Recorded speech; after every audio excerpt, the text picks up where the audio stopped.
guys, and welcome to Campbell House Assembly on embracing challenge and achievement.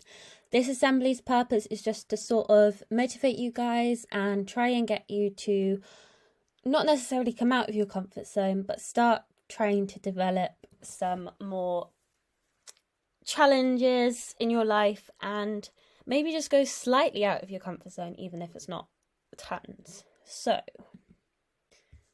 if it will let me go on the next slide, there we are. Common misconceptions about achievements and challenges. So lots of people nowadays think that an achievement has to be a big thing. For example, getting straight nines, or I don't know, maybe climbing Mount Everest, or just something completely crazy like that. However, little things can be much more manageable to cope with as a challenge. For example, focusing on maybe just eating your breakfast every day for a week, or trying not to get a detention for a piece of homework that you've been putting off for months. If challenges are smaller, they seem as though they're more, I don't know how to phrase this, but like you're more capable of doing them. They seem less daunting and you're more likely to complete them. So little tasks, like most people, if you write a to-do list, you'll end up doing the easiest thing on there. However, if you put loads of little tiny things on your list each day, you're more likely to achieve them, rather than putting this massive project, tidying my bedroom, revising for 5 hours, all on one day's work. If you put maybe 10 minutes of revision on one, tidying part of your room the next day, it will just all seem much easier to do, and you'll be able to achieve more. Second misconception is that challenges have to be out of your comfort zone. This sort of links to the one above, but again, you don't need to go abseiling or jumping out of airplanes or something completely crazy like that for it to be a challenge.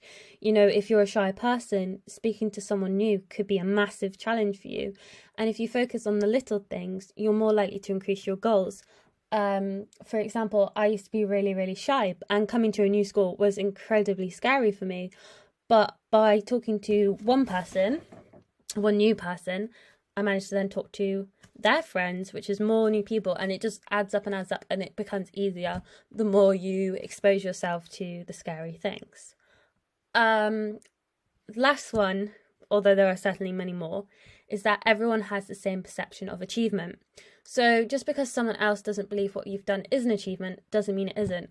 For example, if you've been working at level 4 in English for months and months and months, and suddenly you're getting straight 7s.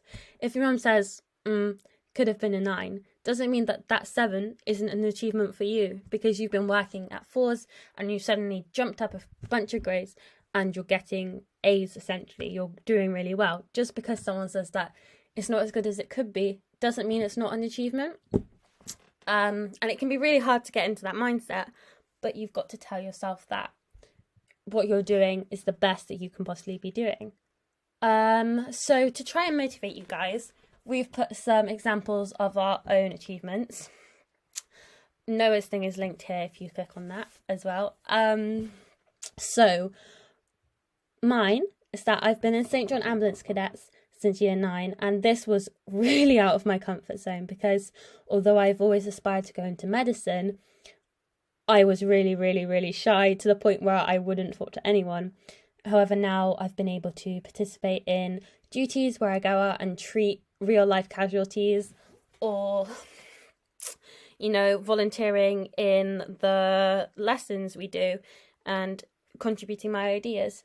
So that was definitely a huge achievement for me, and very, very, very out of my comfort zone. And I actually really enjoy it now. It is one of the highlights of my week. So if anything, it's more fun than a challenge. Some little things. I managed to get up in lockdown, so I know this is quite hard for people. And lots of people struggle with their mental health in lockdown.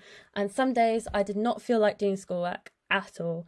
It just seemed too daunting, and I was in year 10 and I was like, oh my god, I'm doing these mocks in lockdown, I've got my GCSEs next year and I'm not learning anything, and it was just too much. However, I managed to still get up, go outdoors each day, and even though I wasn't necessarily doing homework, I was focusing on trying to make myself feel better, and that's quite a brave thing to do, I think.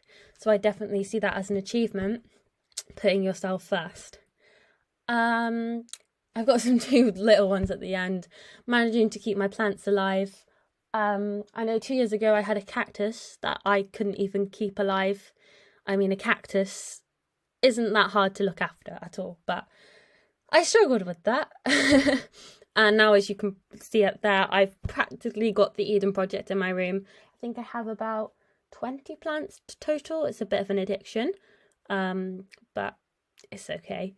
And then probably my biggest achievement at the moment is that I think it was about 3 days after we left year 11, me and my friends Erin, Ebba and Kiana all went on a marathon to raise money for Mind UK, which is a charity focusing on mental health, mainly in those over 18, but it does also focus from like 16s onwards, but it's mainly over 18s. And that was just something we all thought was particularly important and relevant to us. And we managed to raise over £1,500. I think currently it's actually at about £2,009, which is mad, absolutely mad, because we had people we didn't even know donate. I know we had one anonymous donator that was about £500, and we were just shocked.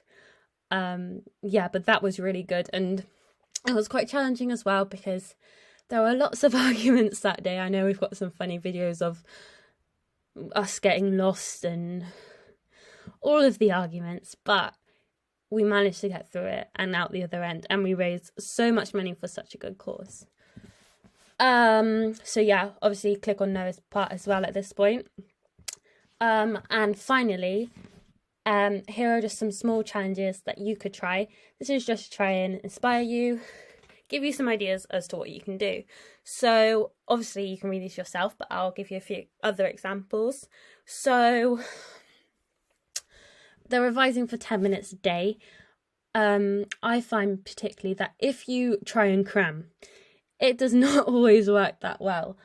I know for my GCSEs, for things like English, I just tried to cram, and I tried to turn it into maths almost, where I'd be like, right, I've got to write this introduction with this many words to make it this long, to make it this format, and I tried to like put it into an algorithm almost, and I would memorize these whole sheets of paper, and I found that really, really, really overwhelming.